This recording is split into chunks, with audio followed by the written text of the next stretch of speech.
నమస్కారం సాక్ష్యం న్యూస్ కి స్వాగతం. హెడ్లైన్ చూద్దాం.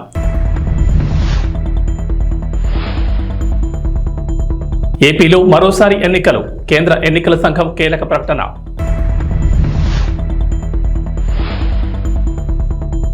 విద్యార్థులకు మంత్రి నారా లోకేష్ గుడ్ న్యూస్. రాష్ట్రంలో విద్యా కానుక పథకాన్ని అమలు చేసి తీరుతామని వెల్లడి.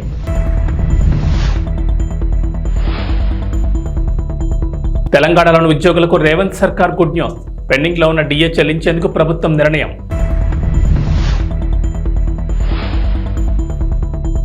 ఆల్మట్టి తుంగభద్ర నుంచి మరింత వరద. ఈ నెలాఖరుకు శ్రీశైలం జలాశయం నిండే అవకాశం. ఆంధ్రప్రదేశ్ లో మరోసారి ఎన్నికల సందడి మొదలు కాబోతోంది. ఈ మేరకు కేంద్ర ఎన్నికల సంఘం కీలక ప్రకటన చేసింది. కృష్ణా, గుంటూరు, తూర్పు, పశ్చిమ గోదావరి జిల్లాల పట్టభద్రులు, ఉత్తరాంధ్ర ఉపాధ్యాయ నియోజకవర్గాల ఓటర్ల జాబితా సిద్ధం చేయాలని సూచించింది. రాష్ట్ర ప్రధాన ఎన్నికల అధికారి వివేక్ యాదవ్ ప్రకటన విడుదల చేశారు. ఈ మేరకు ఓటర్ల జాబితాలో పేర్ల నమోదుకు సెప్టెంబర్ 30న నోటీసులు ఇవ్వనున్నారు. నవంబర్ 6 వరకు దరఖాస్తులు స్వీకరిస్తారు. ఆ తర్వాత నవంబర్ 23న ముసాయిదా జాబితా ప్రచురిస్తారు. ఆ తర్వాత నవంబర్ 9 వరకు క్లెయిములు, అభ్యంతరాలు స్వీకరిస్తారు. నవంబర్ 30న ఎమ్మెల్సీ ఎన్నికలకు సంబంధించిన ఓటర్ల తుది జాబితా ప్రచురిస్తారు. వచ్చే ఏడాది మార్చి 29తో కృష్ణా, గుంటూరు, తూర్పు, పశ్చిమ గోదావరి జిల్లాల పట్టభద్రుల నియోజకవర్గాలు, ఉత్తరాంధ్ర ఉపాధ్యాయ నియోజకవర్గ ఎమ్మెల్సీల పదవీ కాలం ముగియనుంది. అలాగే నెల 29న తూర్పు, పశ్చిమ గోదావరి ఉపాధ్యాయ నియోజకవర్గ ఓటర్ల నమోదుకు నోటీస్ జారీ చేస్తారు. సెప్టెంబర్ 3 వరకు దరఖాస్తులు స్వీకరించి నవంబర్ 6న తుది జాబితా ప్రచురిస్తారని అధికారులు తెలిపారు. ఈ ఏడాది నవంబర్ 1వ తేదీ నాటికి ఎవరైతే పట్టభద్రులు ఉంటారో వాళ్ళంతా ఓటు హక్కు కోసం దరఖాస్తు చేసుకోవచ్చని, ఆధార్ నమోదు చేయడం అనేది ఓటర్ ఇష్టమని క్లారిటీ ఇచ్చారు. మార్చిలో ఈ ఎన్నికలు జరిగే అవకాశం ఉంది. 2024 డిసెంబర్ 30 నాటికి తుది ఓటర్ల జాబితా రూపొందిస్తామని ఎన్నికల సంఘం తెలిపింది. ఎమ్మెల్సీలు కేఎస్ లక్ష్మణరావు, పాకలపాటి రఘువర్మ, ఇళ్ల వెంకటేశ్వరరావు పదవీ కాలం 2025 మార్చి 29తో పూర్తవుతుందని తెలిపారు. ఆంధ్రప్రదేశ్లో విద్యార్థులకు మంత్రి నారా లోకేష్ శుభవార్త చెప్పారు. రాష్ట్రంలో విద్యా కానుక పథకాన్ని అమలు చేసి తీరుతామని, ఈ విషయంలో ఎలాంటి సందేహాలు అవసరం లేదని క్లారిటీ ఇచ్చారు. విద్యా కానుకపై శాసనమండలిలో సభ్యుల ప్రశ్నలకు సమాధానమిచ్చారు. విద్యార్థులకు విద్యా కానుక కింద ఇచ్చిన బోట్ల సైజుల్లో తేడాలుంటే అదే స్కూల్, మండల స్థాయిలో ఏర్పాటు చేసిన కేంద్రాల్లో మార్చుకునే వెసులుబాటు కూడా కల్పిస్తామన్నారు.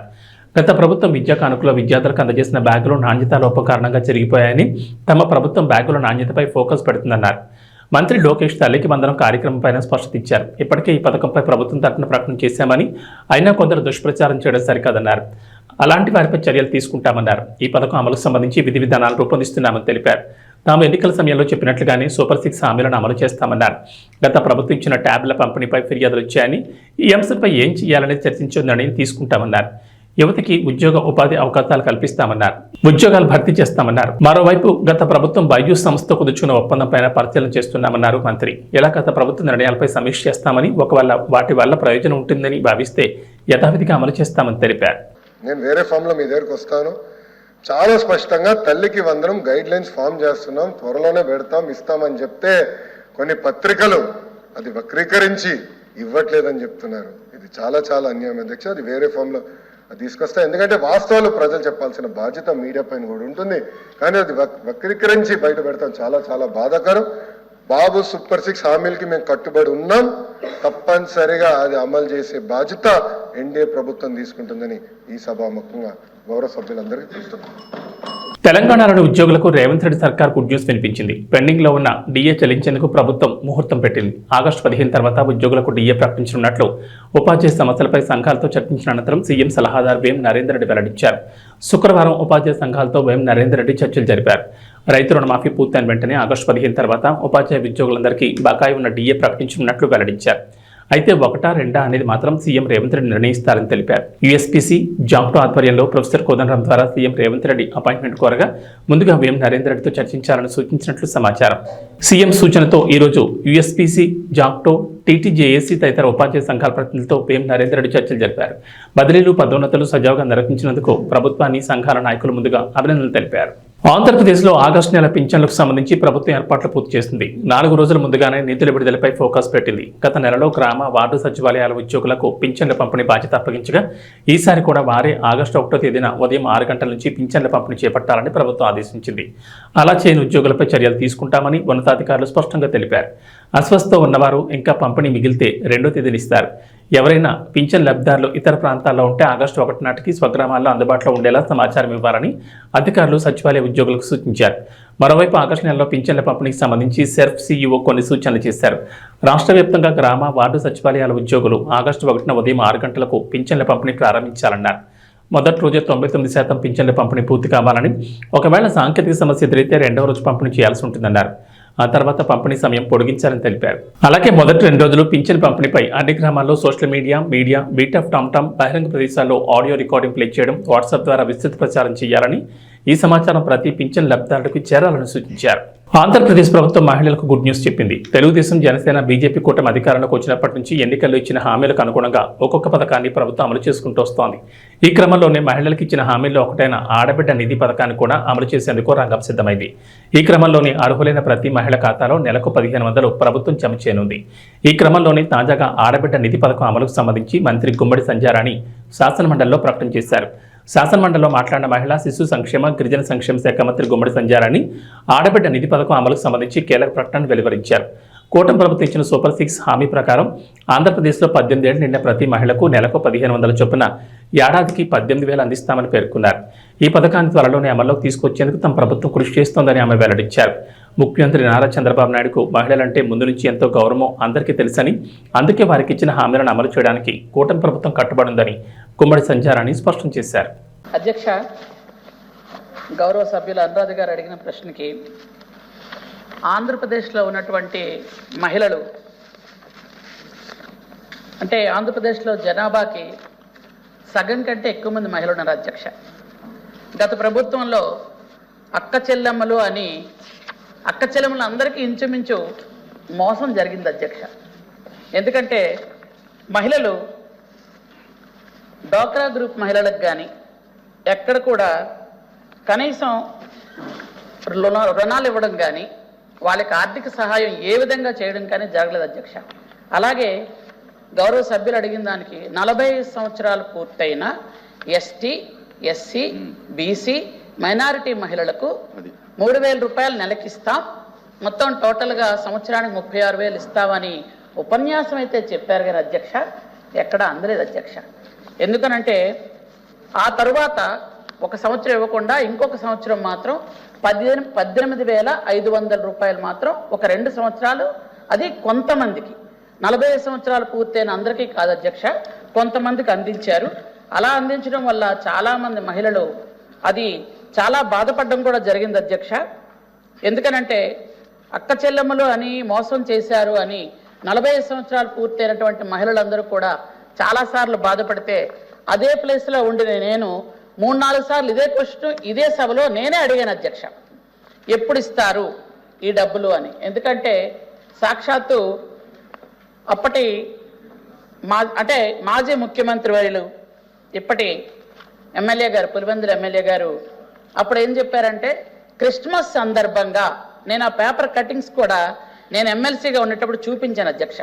క్రిస్మస్ సందర్భంగా మహిళలకు కానుక, మహా కానుక, పెద్ద కానుక అని చూపించి 3,000 రూపాయల నెలకని చూపించారు అధ్యక్ష.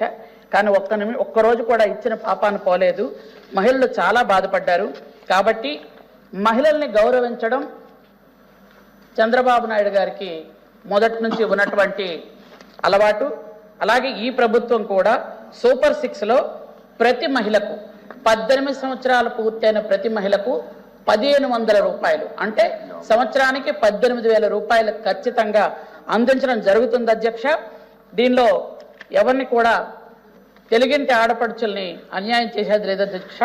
ఖచ్చితంగా అప్పుడైతే అక్క చెల్లెమ్మలకు అన్యాయం జరగడం వాస్తవమే, కానీ ఇప్పుడు మాత్రం ఖచ్చితంగా అన్ని రకాలైనటువంటి వివరణలతో త్వరలోనే దీన్ని మేము రూపొందించడం జరుగుతుంది అధ్యక్ష.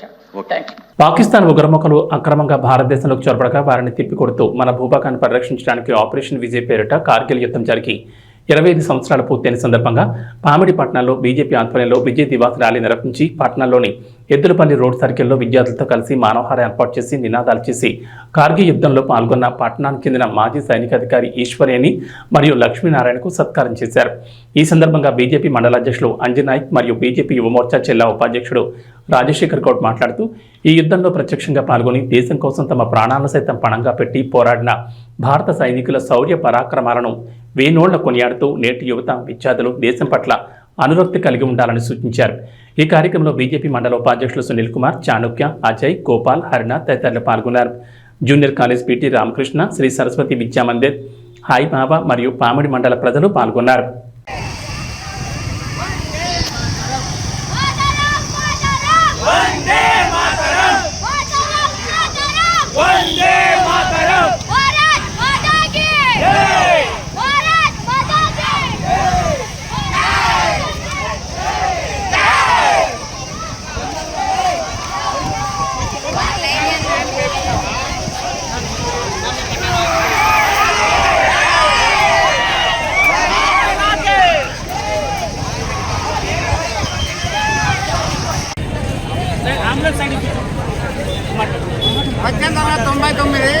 జూన్ నెలలో మంది ఆపరేషన్ విజయ్ స్టార్ట్ అయింది. కార్గిల్ యుద్ధం అంటారు వాటిని. అక్కడి నుంచి మనం పైన పాకిస్తాన్ కెప్టెన్ చేసిన పోస్టు 3 పైనే ఉండింది సెక్టార్లో. మన పోస్టు సింగిల్ కింద ఉండే చాలా తేడాలో. అట్టి పరిస్థితుల్లో ఎన్నో అక్షర్లు జవాన్లు త్యాగ ఫలితంగా మనం 26/99 జూలై 26న మళ్ళీ మన సెక్టార్ను మనం క్యాప్చర్ చేసుకుంటాం. అది ఆ సందర్భంగా అదే కార్గిల్ యుద్ధం అంటే అదే కార్గిల్ విజయం కూడా. విజయ్ దివాస్ అని మేము పేరు పెట్టారు.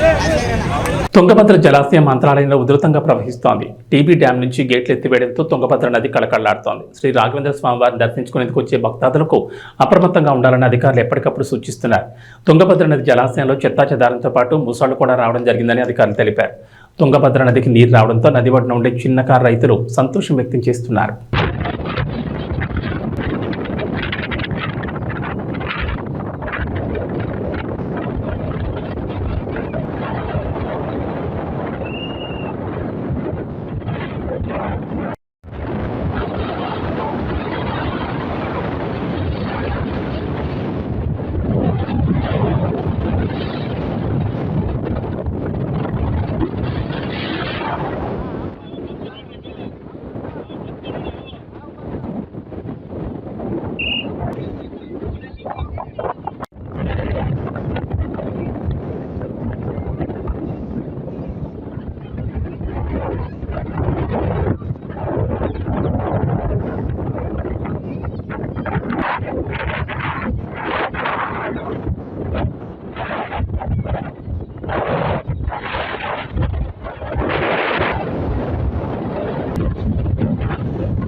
మద్యం ప్రియులకు మరోసారి బ్యాడ్ న్యూస్ వినిపించారు హైదరాబాద్ పోలీసులు. ఆషాఢ మాసాన్ని పురస్కరించుకుని హైదరాబాద్ నగరంలో బోనాల వేడుకలు అంగరంగ వైభవంగా జరుగుతున్నాయి. అయితే చివరి ఆదివారం రోజున నగరంలో మహంకాళి బోనాల సంబరం కన్నుల పండుగ జరగనుంది. అత్యంత వైభవంగా జరగనున్న ఈ బోనాల వేడుకల్లో ఎలాంటి అవకతవకలు జరగకుండా పోలీసులు ముందస్తు చర్యలు తీసుకుంటున్నారు. ఈ క్రమంలోనే మద్యం షాపును మూసేయాలని పోలీసులు నిర్ణయించారు. ఈ మేరకు హైదరాబాద్ సిపి కొత్తకోట శ్రీనివాసరెడ్డి కీలక ప్రకటన చేశారు. మహంకాళి బోనాల పండుగను దృష్టిలో ఉంచుకుని హైదరాబాద్ అంతటా నాన్ ప్రొపరేటరీ క్లబ్లు, స్టార్ హోటళ్లు, రెస్టారెంట్లతో సహా అన్ని వైన్ షాపులు జూలై 28న మూసివేయాలని సిపి కొత్తకోట శ్రీనివాసరెడ్డి ఆదేశించారు. జూలై 28 ఉదయం 6 గంటల నుంచి 2 రోజుల పాటు వైన్ షాపులతో పాటు బార్లు, కళ్ల దుకాణాలు కూడా మూసివేయాలని ఆదేశించారు. సౌత్ ఈస్ట్ జోన్లో చంద్రాయణగుట్ట, బండ్లగూడ ప్రాంతాల్లో ఆదివారం ఉదయం 6 గంటల నుంచి జూలై 29 ఉదయం 6 గంటల వరకు మద్యం దుకాణాలు బంద్ ఉండనున్నాయి.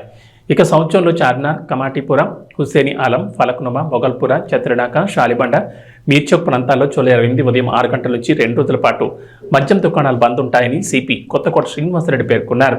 ప్యారిస్ ఒలింపిక్స్ 2024 అట్టహాసంగా ప్రారంభమయ్యాయి. తొలిసారి స్టేడియంలో కాకుండా ప్యారిస్ నగరంలో సెనా నదిపై ఈ వేడుకలు నిర్వహించారు. కళ్ళు జిగేల్మనే విద్యుత్ దగదగాలు, విన్యాసాలను, సాంస్కృతిక కార్యక్రమాలు చూపర్లను ఆకట్టుకున్నాయి. 6 కిలోమీటర్ల మేర 85 పడవలపై ఈ పరేడ్ జరిగింది. సుమారు 205 దేశాలకు చెందిన 6,800 మంది అథ్లెట్లు ఇందులో పాల్గొన్నారు. సుమారు 3.20 లక్షల మంది ప్రేక్షకులు ఈ వేడుకలను ప్రత్యక్షంగా చూశారు. పివి సింధు, శరత్ కమల్లో భారత పథకదారులుగా వ్యవహరించారు. ప్యారిస్ 2024 ఒలింపిక్స్కు అధికారికంగా తెరలేచింది. ఒలింపిక్ చరిత్రలో తొలిసారి నదిలో జరిగిన ఈ సంబరాలు చూపర్లను ఆకట్టుకున్నాయి. గతానికి భిన్నంగా చరిత్రలో ఎన్నడూ లేని రీతిలో ప్యారిస్ ఒలింపిక్స్ ఆరంభ వేడుకలు అంబరాన్ని తాకాయి. చారిత్రక సెయిన్ నది ఒడ్డున తమ దేశ ఘనమైన వారసత్వాన్ని ప్రపంచానికి చాటి చెప్తూ ఫ్రాన్స్ ప్రారంభ వేడుకలను అదిరిపోయే రీతిలో నిర్వహించింది. గతంలో ఎప్పుడైనా ప్రారంభ వేడుకలు స్టేడియంలో జరిగేవి, కానీ పాత పద్ధతికి స్వస్తి పలుకుతూ సెయిన్ నదిపై వేడుకలను ఘనంగా నిర్వహించింది ఫ్రాన్స్. విశ్వ క్రీడల చరిత్రలో లిఖించదగ్గ సంబరాలను నిర్వహించింది. దసరా, హాయ్ నాన్న చిత్రాలతో వరుసగా బ్లాక్ బస్టర్ కొట్టి జోరు మీదున్నారు నాని. ఇదే ఊపులో సరిపోదా శనివారం చిత్రాన్ని చేసి రిలీజ్ చేయబోతున్నారు. ఈ సినిమా ఆగస్టు 29న ప్రేక్షకుల ముందుకు రాబోతోంది. అయితే తాజాగా నాని గురించి ఓ న్యూస్ సోషల్ మీడియాలో వైరల్ అవుతోంది. ఆయన రైటర్గా మారారని, హిట్ 3 కోసం నానియే స్టోరీ లైన్ ఇచ్చారంటూ టాక్ వినిపిస్తోంది. దీన్నే డైరెక్టర్ శైలేష్ కోరను డెవలప్ చేసి స్క్రిప్ట్ సిద్ధం చేయబోతున్నట్లుగా వార్తలు వస్తున్నాయి.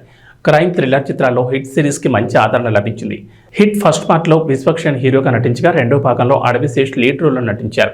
ఈ 2 చిత్రాలు బాక్సాఫీస్ దగ్గర బాగానే ఆడాయి. ఇక హిట్ 3లో నాని హీరోగా నటిస్తున్న సంగతి తెలిసిందే. పార్ట్ 2 క్లైమాక్స్లోనే నాని కేమియో చేశారు. దీని కొనసాగింపుగా పార్ట్ 3లో అర్జున్ సర్కార్ పాత్రలో నాని నటించనున్నారు. అయితే ఈ సినిమాలో రానా విలన్ పాత్ర పోషిస్తున్నట్లు సమాచారం. అలానే కేజీఎఫ్ ఫేమ్ శ్రీనిధి శెట్టి ఇందులో హీరోయిన్గా యాక్ట్ చేస్తున్నట్లు తెలుస్తోంది. అంతేకాకుండా ఈ సెప్టెంబర్లో హిట్ 3 షూటింగ్ కూడా మొదలయ్యే అవకాశం ఉందట. సినిమాను వచ్చే ఏడాది సమ్మర్కి రిలీజ్ చేస్తారంట. కృష్ణా, గోదావరి పరివాహక ప్రాంతాల్లో ఎగువన భారీ వర్షాలు కురుస్తుండటంతో వరద ఉధృతి కొనసాగుతోంది. కృష్ణా బేసిన్లో ఎగువన కర్ణాటకలోని ఆలమట్టి, తుంగభద్ర నుంచి నీటి విడుదల పెరగడంతో ఈ నెలాఖరుకు శ్రీశైలం జలాశయం నిండే అవకాశాలు కనిపిస్తున్నాయి. శుక్రవారం రాత్రికి 2.27 లక్షల క్యూసెక్కులుగా ఉన్న ప్రవాహం శని, ఆదివారాల్లో మరింత పెరిగే అవకాశం ఉంది. భారీ వర్షాలతో ఆల్మట్టి జలాశయానికి ప్రవాహం పెరగడంతో శుక్రవారం సాయంత్రం నుంచి 3 లక్షల క్యూసెక్కుల నీటిని దిగువకు విడుదల చేస్తున్నారు. అటు తుంగభద్ర నుంచి దాదాపు 1,00,000 క్యూసెక్కులను కిందకి వదులుతున్నారు.